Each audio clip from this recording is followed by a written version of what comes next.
वरुण गांधी ने उठाया ऐसा कदम, पूरा हिंदुस्तान आया एक फैसले के साथ। सैनिकों के सम्मान में वरुण गांधी मैदान में। देश के पहले नेता ने छोड़ी पेंशन।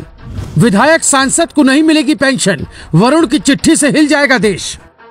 पिछले कुछ दिनों से देश में एक सवाल है, जब देश के सैनिकों को पेंशन नहीं तो फिर विधायकों और सांसदों को पेंशन क्यों?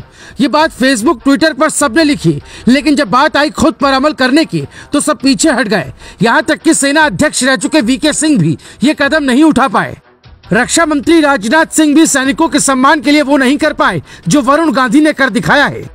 जब कोई नेता देश हित में कदम उठाता है तो उसकी तारीफ करनी चाहिए। वरुण गांधी देश के पहले नेता होंगे जिन्होंने अग्निवीरों को पेंशन न मिलने के मुद्दे पर अपनी भी पेंशन छोड़ दी है। ये एक शुरुआत है, क्योंकि आने वाले दिनों में वरुण गांधी कुछ ऐसा करने वाले हैं जिसके बाद पीएम मोदी से लेकर सीएम योगी तक सबको मजबूर होना पड़ेगा। देश के हर नेता को पेंशन छोड़ने का ऐलान करना होगा और सदन में इसके लिए कानून लाना होगा। जो वर्दी में जाते हैं और ताबूत में आते हैं, अगर उन्हें पेंशन नहीं तो फिर नेताओं को क्यों? इसी भावना को समझते हुए देश के पहले सांसद का यह ऐलान आपका दिल जीत लेगा। अल्पावधि की सेवा करने वाले अग्निवीर पेंशन के हकदार नहीं है तो जनप्रतिनिधियों को ये सहूलियत क्यों? राष्ट्र रक्षकों को पेंशन का अधिकार नहीं है तो मैं भी खुद की पेंशन छोड़ने को तैयार हूँ। क्या हम विधायक सांसद अपनी पेंशन छोड़ ये नहीं सुनिश्चित कर सकते कि अग्निवीरों को पेंशन मिले? इस ऐलान के साथ सभी नेताओं के सामने एक विकल्प होगा। वो देश की व्यवस्था को आगे बढ़ाना चाहते हैं या निजी हित के लिए सियासत में आए हैं। वरुण गांधी मॉनसून सत्र के दौरान ये मुद्दा सदन में उठाने वाले हैं। पीएम मोदी, लोकसभा अध्यक्ष ओम बिरला, भावी राष्ट्रपति द्रौपदी मुर्मू और रक्षा मंत्री राजनाथ सिंह से संसद में कानून बनाने और पेंशन छोड़ने की गुजारिश करने वाले हैं। ये सवाल ऐसा है जिससे वरुण गांधी का कद देश में बढ़ जाएगा। सेना में जाने वाले जवानों का कोई नेता होगा तो वो वरुण गांधी होंगे।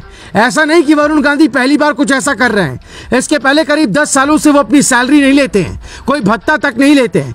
सैलरी और भत्ता वो उन किसान परिवारों में बांट देते हैं जिस परिवार से किसी ने आत्महत्या की हो। आज आप वरुण गांधी को बागी कह सकते हैं, लेकिन अगर कोई बागी अपने हक की बात ना करके देश हित की बात करे तो ऐसा बागी अच्छा होता है। सवाल उठता है कि जब देश में खर्च के दबाव में सैनिकों की नौकरी सिर्फ 4 साल की जा सकती है, पेंशन रोका जा सकता है, तो फिर नेताओं पर बेतहाशा खर्च क्यों नहीं रोका जा सकता?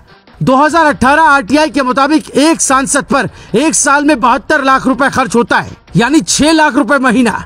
2014 से 2018 तक करीब 15.54 अरब रुपए खर्च किए जा चुके हैं।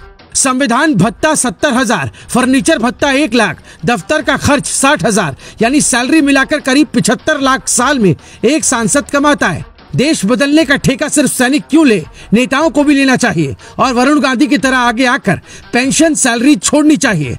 अब सवाल उठता है, क्या पीएम मोदी कुछ ऐसे कदम उठा सकते हैं जिससे देश में किसी नेता को पेंशन न मिले? ऐसा इसलिए किया जाना चाहिए क्योंकि एक ही सीट पर कई उम्मीदवार होते हैं और देश पर बोझ बढ़ता है। पीएम मोदी ने सत्ता में आने के बाद लाल बत्ती पर प्रहार किया, जिसका संदेश समाज में अच्छा गया। वरुण गांधी पेंशन खत्म करने के लिए जो चिट्ठी पीएम को लिखने वाले हैं, उस पर फैसला सकारात्मक रहता है तो देश के बदलाव में हमारे नेताओं का एक सीधा योगदान होगा। Bureau report, global Bharat TV.